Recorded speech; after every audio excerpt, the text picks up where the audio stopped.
আসসালামু আলাইকুম সবাইকে। আজকে আমি দেখাবো গ্রামের মাটির চুলায় কিভাবে খাসির মাথার মাংস ও বুট ডাল দিয়ে রান্না করবেন। তো সবাই আমার সাথেই থাকেন, ভিডিওটি শেষ পর্যন্ত দেখবেন এবং ভিডিওটি ভালো লাগলে অবশ্যই আমার চ্যানেলটি সাবস্ক্রাইব করবেন এবং আরও নতুন নতুন ভিডিও পেতে আমার সাথেই থাকবেন। আশা করি আমার ভিডিওটি ভালো লাগবে।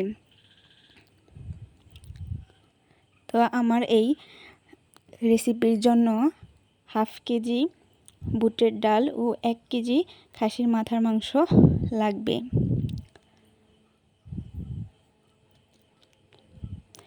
আর আমি বুটের ডালটা আগে থেকে সিদ্ধ করে নিয়েছিলাম যাতে রান্নার সুবিধা হয়। আর 1 কেজি খাসির মাথার মাংস নিয়েছি। তাহলে চলেন আমার রান্নার রেসিপিটি শুরু করা যাক। প্রথমে আমি একটি হাঁড়ি বসিয়েছি মাটির চুলায়, আর এটা গরম হওয়ার পরে আমি তেল দিয়ে দিয়েছি।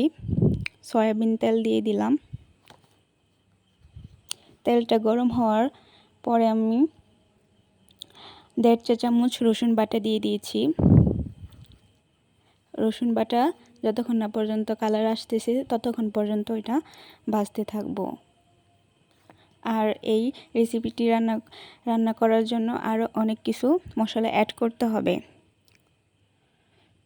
পেঁয়াজ দিব 3টি, কুচি করে রেখে দিয়েছি। কাঁচামরিচ 5টি, রসুন বাটা 1.5 চা চামচ, আদা বাটা 1 চা চামচ, জিরা বাটা 1 চা চামচ, দারচিনি ও এলাচ বাটা 1 টেবিল চামচ, আর লবণ যার যার মতো স্বাদ মতন দিয়ে দিবেন। আমি 2 চা চামচ দিয়ে দিব।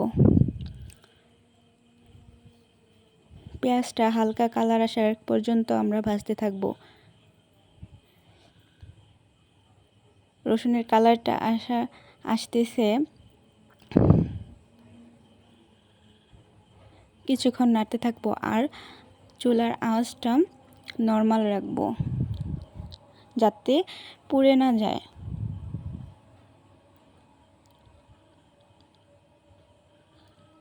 কিছুক্ষণ নাড়তে থাকবো।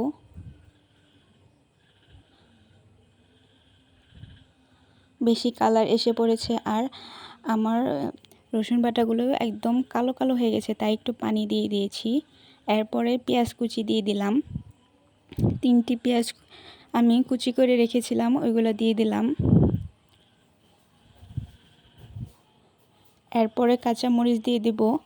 কাঁচামরিচ আপনারা চাইলে পোড়াটাই দিতে পারেন, আর আমি মাঝখান থেকে কেটে দিয়েছি। এরপরে 2 টেবিল চামচ মরিচের গুঁড়ো দিলাম।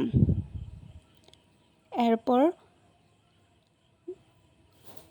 ধনিয়া পাতার গুঁড়ো 1 টেবিল চামচ দিয়ে দিব।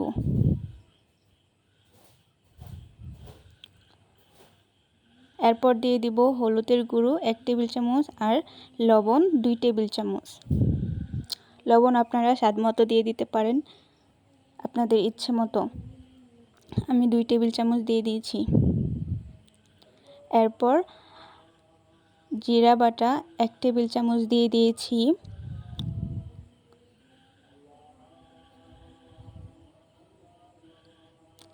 দারচিনি ও এলাচ বাটা 1 টেবিল চামচ দিয়ে দিয়েছি।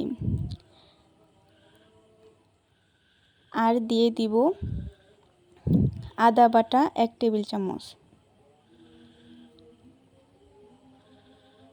রান্নার স্বাদ পেতে হলে অবশ্যই মশলাগুলো ভালোভাবে কষিয়ে নিতে হবে। আর আমরা দারচিনি ও এলাচ আমনটা না দিয়ে বেটে দিই। এরপর একটু কষানোর পর মাংস অ্যাড করে দিলাম, খাসির মাথার মাংস। এরপরে এগুলা আস্তে আস্তে দিব আর নাড়তে থাকতে হবে যাতে মশলাগুলো মাংসের ভিতরে যেতে পারে।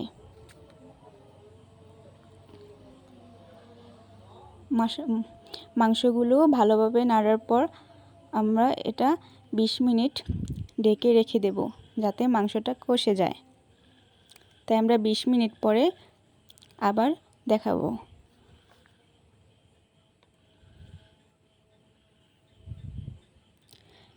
এরপর 20 মিনিট পর আবার দেখালাম। দেখেন মাংসের কালারটা কতটা সুন্দর এসে গেছে, কষানো হয়ে গেছে। এরপর আমরা সিদ্ধ করা বুট দিয়ে দেব। বুট দিয়ে দেওয়ার পর মিক্সচার করব যাতে মাংস ও বুট একসাথে মিশে যায়। এরপর একটু কষানো লাগবে। 10 মিনিট রেখে দিব।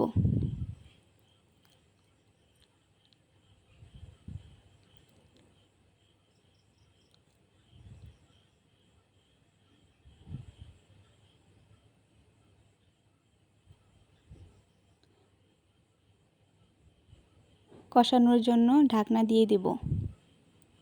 20 মিনিট পর আবার আসলাম এবং দেখেন রান্না প্রায় হয়ে গেছে।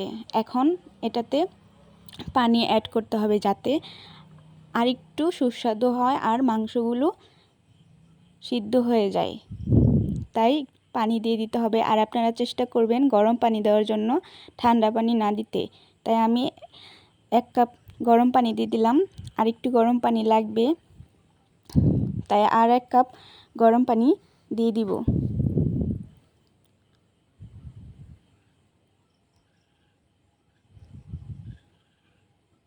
আর 1 কাপ গরম পানি দিয়ে দিলাম। গরম পানিটা দিলে আরও সুস্বাদু হয়। এখন ঢেকে দেব, 20 মিনিট রেখে দেব। এরপর দেখেন কত মজাদার হয়েছে এবং কত সুন্দর কালার এসেছে এবং এটা পরিবেশন করব। আমার ভিডিওটি ভালো লাগলে অবশ্যই আমার চ্যানেলটি সাবস্ক্রাইব করবেন এবং আমার সাথেই থাকবেন নতুন নতুন ভিডিও পাওয়ার জন্য। সবাই ভালো থাকবেন, সুস্থ থাকবেন। আল্লাহ হাফেজ।